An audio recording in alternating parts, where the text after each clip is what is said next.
Okay, again, the format will be we'll open up with a statement from Coach Painter, and then we'll go to the student athletes, and when we're finished with them, we'll dismiss them back, and then we'll continue with Matt. So, Coach? Yeah, I thought, the difference in the game was our ability to make our free throws, get a lot of free throws, and obviously rebound. I thought the rebounding, this was a game that would have been it was a struggle anyways, but it would have been a real struggle for us last year. And going 3 for 25 from three and having the three-point shooters that we do it is frustrating. Our guys put in a lot of time shooting the basketball, and a lot of them are here because they can shoot the basketball. So that's been the last couple games pretty frustrating, but I have all the confidence in the world for the people who take threes for us in making threes. We just got to keep working at it, and you're going to have games when the ball doesn't go in, and who are you when that happens? And I thought we hung in there tonight and made enough plays to pull out the victory. Okay, questions for the student athletes? Caleb, Steve Strimming, Excel Sports. 0 points at halftime and 1 rebound. Second half, I don't know what was said at halftime, but you're a different athlete out there on the floor. Talk a little bit about your what happened after the first half and why you were so productive in the second, please. Caleb? Yeah, I think kind of when I play, my main focus is always, just to play with joy. And so I think kind of at halftime, that's kind of what I focused on, and that's kind of what I made my focus, just go out there and have fun. We get to play the game we love, and, it doesn't get much better than that. And so just that, and, I think just as a team, we were able to, kind of get a run going. We always try to really emphasize the first 5 minutes of the second half, and so I think we were able to, kind of successfully get out there and get a good start to the half. Zach, Kyle with Sports Report Media. What's it like playing with that guy next to you, Caleb? I mean, he's 6'10". He's not as big as you, but he's cleaning up all the rebounds on there for you. And what's it like playing with him? Zach? It's great. I mean, kind of with the attention I draw on the rebounds, where they'll send 2 or 3 people, Caleb can just get a rebound. He's very different from me, the way he rebounds. I kind of play with strength, and I try to jump up and get those contested balls. Caleb's very hard to box out. Like in practice, even you try to step to him and he just sprints around underneath the rim. It's like what can I do? So it's nice to play with him. He's really great on the rebounds. He's always been like that. He has strong hands. He's able to get those contested rebounds, pull them down. He's patient around the rim. Like he finished really well around the rim today, I think. Just off those dump downs, off those dunks. He had a few back cuts that were really nice. It's just easy. Just opens up the floor, even when maybe his shots aren't falling from the perimeter. You can just do a lot of other things. Raise your hand, please. Right here. For Zach, they talked about how they thought Davidson thought that they did a good job on you defensively in the first half, but you still had 17 points and 11 rebounds. What were they doing defensively to slow you down, and how did you go about counteracting that? Zach? Yeah, they were kind of just like double teaming me almost before I got the ball. They had one guy just kind of sit underneath the rim, and whenever I got the ball, he would just come. We call it on a buffalo, but it's like a double team that comes from underneath. So they were just doing that. It was tough to get those post touches and those post looks because of that. But I kind of found success on the boards, getting those kind of offensive putbacks, stuff like that. That's just not necessarily me posting up and getting the ball, just other ways for me to score and get those fouls, knock my free throws down. Right here in front. Caleb, at halftime, I think Zach was 8 of 10 shooting. The rest of the team was 3 of 22. Obviously, you gave a boost in that first 4 minutes. Did you feel like that was a situation where you could step up and maybe take advantage of the way they were defending Zach and get this team, maybe shooting at a little bit higher percentage? Caleb?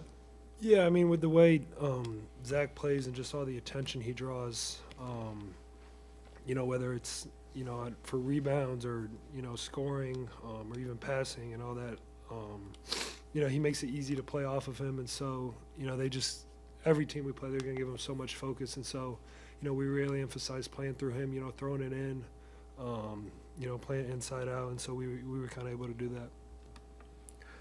Raise your hand, please. Anything right there? Brandon Reef, Crossroads Sports. This is going to be for any of the three of you. What was it like tonight being in Gainbridge Fieldhouse here in Indianapolis? It looked like all of West Lafayette was here in attendance tonight for the game. Just kind of the feelings with that, with the emotion of the crowd. Zach, we'll start with you. Yeah, I think the support was obviously great. It almost felt like a home environment. The way that the fans showed up, the way they were loud, the way they helped. Go on those runs is always easier when you have those fans behind you and that fan support. And I thought they were really great today. It's amazing to see. Kind of, we're an hour and a half away from West Lafayette, but still the fans kind of show up and they really supported us. Caleb? Yeah, just kind of second everything Z said. All right.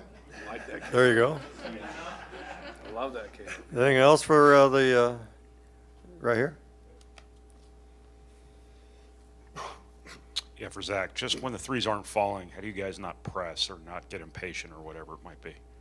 Zach? I think just as a team, we have so much trust in each other. We have a lot, like everyone on this team can shoot. There's really no one on this team where they take a shot from the three and you're like, man, we could have got a better one. Like everyone, I have so much trust in every single one of my teammates. So if they're not falling, no one's gonna get on each other. Like no one's getting mad at each other in the huddles. No one's like, hey, pass me the ball, this. We're just, hey, good shot, keep shooting them kind of thing. We all have just really trust each other from the perimeter, and we've all seen each other knock down really good shots, just not falling at the moment. But we're finding other ways to win, like Coach Payne said, which is big. Anything else? All right, fellas, thank you.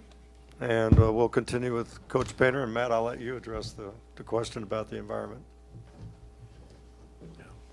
I think it was obviously a great environment. We've always enjoyed, playing here, and we have obviously a lot of fans in the Indianapolis area and from all over. The people that travel to games in West Lafayette, they're gonna travel here also. There's not everybody that just in our community that goes to games at Mackey Arena. So a little bit easier in football than it is basketball, because people can normally go on the weekend to that. Sometimes games are during the week, and so it's a little sticky. But we want to try to continue to play in Indianapolis. We were huge fans of the Crossroads Classic, even though we had the worst record. I know that doesn't make any sense, but I think it was the right thing. It was the right thing for all fans in the state of Indiana, not just Purdue fans. And it was good for college basketball. And I always felt like we get a chance to play Butler or Notre Dame, and they're both great programs. They've all had great coaches, and they're always right there, battling to get in the NCAA tournament, and not everybody's perfect and goes every single year. But even though we might have lost some of those games, I always felt like we learned a lot and we played quality opponents. And that's what you want to do. Like, you want to be able to, you got to play your home games, but obviously you're going to play, some road games, especially in conference. But last time I checked, you play NCAA tournament games on neutral courts. So why not go to our state capital where the most people are and play in front of our fans? And so hopefully we can continue to do this, but there's a lot of moving parts in the landscape of college basketball right now. So it's a little bit different than just wanting to do something versus you got to keep playing people. But this was good for us. Coach McKillop is a young coach, but he's been in it. His dad was one of the best coaches in college basketball, and they're good. The way they scheme and the way they do things. And if we're not going to be able to make a shot, why should they change in what they do? No different than what Nebraska did to us. We're up 14 with 14 minutes to go against them, and then all of a sudden we went cold. And people aren't going to change. They're going to make us prove some things. And I thought we had some resolve tonight. I thought we hung in there and did some other things besides shoot the basketball well that helped us win the game. Hey, Matt, Kyle, Sports Report Media. What's it like for you? You bring a lot of these kids in. They're not 5 stars, they're not 4 stars, but you build a team. What's it like for you, with college basketball right now and having your team be just such a great team? Yeah, well, they're 5 stars in my eyes, and so I could care less what anybody else thinks. And if you saw some of the people that actually, do rank them, it's just like it's impossible. It's impossible to put a bunch of work into 500 kids and be good at it. It just is. Because you're seeing them in different formats, you're seeing them in different places. But no, it's great. You're very fortunate if you got a job and you got enough players in your area to be successful. You're very fortunate. A lot of people will beat coaches up where, like, you didn't keep this kid or get that kid or do this. It's hard. It's hard. If you don't get a good kid in the state of Indiana, there's normally another one. Maybe he's not quite as good, but be grateful for what you have. And so that's what we've always done. We've always looked at those guys. We've signed one McDonald's All-American in 18 years, and we've done pretty well. But I've looked at guys and just, thought they were just as good as some of those guys. They just needed maybe a little bit more time, or maybe one that's tall or quick or whatever it might be. Doesn't mean you can't be a good basketball player. Like, a lot of that rankings get on talent, and I'd rather coach on production. All right. Matt, Steve Strimming. Two things that stuck out in my mind was the offensive rebounds, your plus today, and the fact, are you concerned at all with only 1 point off the bench? Sure. When you looked at that, we just never could get into a flow. Obviously, the first thing that jumps out is they're 0 for 13 collectively. And so I shortened our rotation. It doesn't mean that we didn't have people that were starting and playing more minutes that shot the ball well either. But I just thought we had to stick with it. I wanted to stick with Ethan Morton on Foster Lawyer, especially after he hit those 2 threes. I didn't want to switch that up anymore. So that got him in the game. I thought Braden did a really good job playing that first 8-9 minutes of the second half, along with Caleb. Did some really good things. The one thing that also happens is, Zach Edey had 29 and 16. Like, don't take him for granted. I know I don't. Like, we're just asking questions, and we're not even going to ask about someone who had 29 and 16. It's like the 4th question, So, like, he's great. He's fabulous. And he's also unselfish, which makes for a great team. So we got a lot of guys that they're happy we won, but they're hanging their head a little bit. If they couldn't shoot, I wouldn't have taken them. I've really recruited through skill and character and trying to find the pieces, because we've been able to get size. Now, if you can balance that size with skill, now that's a very good recipe. We have a good recipe. Today was a good thing, even though we went 3 for 25 from 3, is because we had to grind it out. Like, the ball's not going to always go in. So we just got to keep, doing what we're doing and be process-based. And following up real quick, then Ethan was key for you guys in the second half as far as rotation. No question. He did a good job. He did a really good job. He had a little stretch there where he kept falling down, but we got the banana peels off the court, and it worked out from there. Casey Bartley, Boiler Upload Rivals. You can tell me if I'm wrong on the first part, but it didn't seem like an effort thing out there today. It just seemed like shots weren't falling. Right, correct. What do you tell your team when that's really the only issue? Don't get frustrated and keep doing your job. Don't search out, your productivity or your happiness through shooting a tough shot. Like, when it's not going your way, you got to show some resolve and be a little bit more patient and give him a chance. Like, sometimes just pass faking or whatever. Let him touch the basketball. We're going to go to the free throw line that way. We're going to get him in rotations that way. But yeah, just stay with it. Just stay with what we're doing and don't get frustrated. But I thought Caleb's energy in that second half really, really helped us. He wasn't the only one. We had a lot of people, but his energy there. And then Braden and Fletch, even though they didn't make a ton of shots, both of those guys got a lot of poise. They got a lot of poise. They know how to play the game. They stay with things, so they're going to have great careers. Right here. I guess Braden had 12 rebounds today. He's obviously not the biggest guy out there. What makes him such a good rebounder? He just got a good nose for it. You saw him kind of mix it up to start the game, and get the ball. And when the ball's loose, he's diving, and he's jumping on it. You saw that with Fletch a couple times today. But Braden's just got a really good nose for it. He's very athletic, and he's got long arms. And we get him to that nail on offense, and just he picks up the ball. But any ball that comes in that area, man, he pounces on it. And those long rebounds are tough, but he'll go up and get them. And you got to want to. You got to have that want to where when the ball's loose or your long rebounds, you got to stick your nose in there and go and get it. And he enjoys doing that. He's really good at it.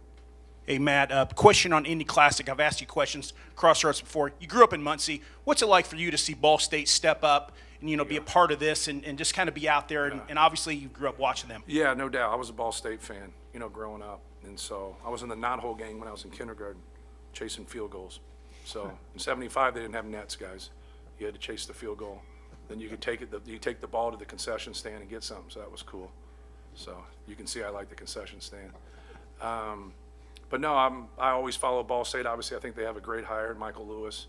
I think his grit and how he was competitive as a player, that's the way he's going to be as a coach. I don't watch him, but I follow their box scores whenever I get a chance. But no, it was great to see Ball State, get a win, and hopefully they can get it going again and get back in the NCAA tournament. Couple more for Coach, right? Coach, Mason coming back from injury, how do you assess his performance tonight? Well, it's hard. You know, it was one of those games where it was tough, and now I'm trying to search out things. Caleb playing well there in the second half, kind of shortened his minutes. I thought he did a great job of not forcing things. You know, he penetrated and pitched and got Ethan a 3 that one time, one of our 3 threes. So I don't mean to laugh, but laughing's better than crying. And he just plays so hard, man. It's great to have him back, but a lot of times when you do that, you want to play more so you can kind of find your way. And it's when you have a deep team, it's really hard. But he's done this before. You know, when he got back into our rotation last year, it didn't happen right away. You know, it takes a little bit of time. When Sasha got COVID the one time, like I brought him off the bench for 3 games. Then finally in that 3rd game, he got it going, and you just kind of wait to see them get their legs under them and get back. And then as a coach, you have a decision to make, like who you start at that point. But I'd love to get him going. You know, like any other player, I always go home and worry about the people that struggle. You know, I worry about the people that come off the bench and didn't get much of an opportunity. I wish I wasn't that way, but you know, but he'll get going. He's very, very determined. And when you do that and you come back, you know, you want more of an opportunity. In today's game, kind of handcuffed us a little bit, and he didn't get as much. Right here. Matt, after the second media timeout in the first half, it looked like there was some confusion on the subs. Did Fletcher save you a technical foul in that instance? It seemed like he talked to you and said, these are the guys that were in the game. Yeah, those officials didn't know. Okay. Fletcher was right. You know, Fletcher was the only one that knew. They didn't know, and I didn't know. And so I told him, I just said, Fletch, if I was smart at all, I wouldn't be coaching. Then he just kind of looked at me and crossed his eyebrows and walked away. But, no, he was right, though. And it was 3 people, too. So maybe Fletch is going to be an official. We're going to take 2 more right here. Casey Bartley, Boiler Upload. The coach mentioned that the defense was similar to what you saw with Nebraska, especially on Edie. Correct. Do you feel like Edie figured something out from that, seeing it for a second straight game? Or No, he knows what he's doing. Yeah, we work it a lot in practice. I mean, we work it a lot. He's gotten really good at it. He did a good job against Nebraska. I know he had 5. He had 5 turnovers. What do you have tonight? 1, 0, 1. Yeah, he's done really well. he just got more looks? Yeah, exactly. He got more. He got more, and he also got some offensive rebounds. So but he's worked really hard at his passing and his decision making, and that's what's so cool. And that's where I would feel good as one of the perimeter players on our team, because you know you're going to get opportunities. Like, you know, now we got to do our part as perimeter players and 3-point shooters, because that'd be an unbelievable balance for us offensively. And the more you can make shots or whatever, it just gives you confidence, and it sets your defense. So you're not always playing in transition defensively. And but no, he's an unbelievable weapon. I never would have thought this at this point when I went the first time to recruit him. I never would have thought that. You guys got to understand, it's a 6th year of organized basketball. I don't know what age you were, but I was 10 in my 6th year of organized basketball.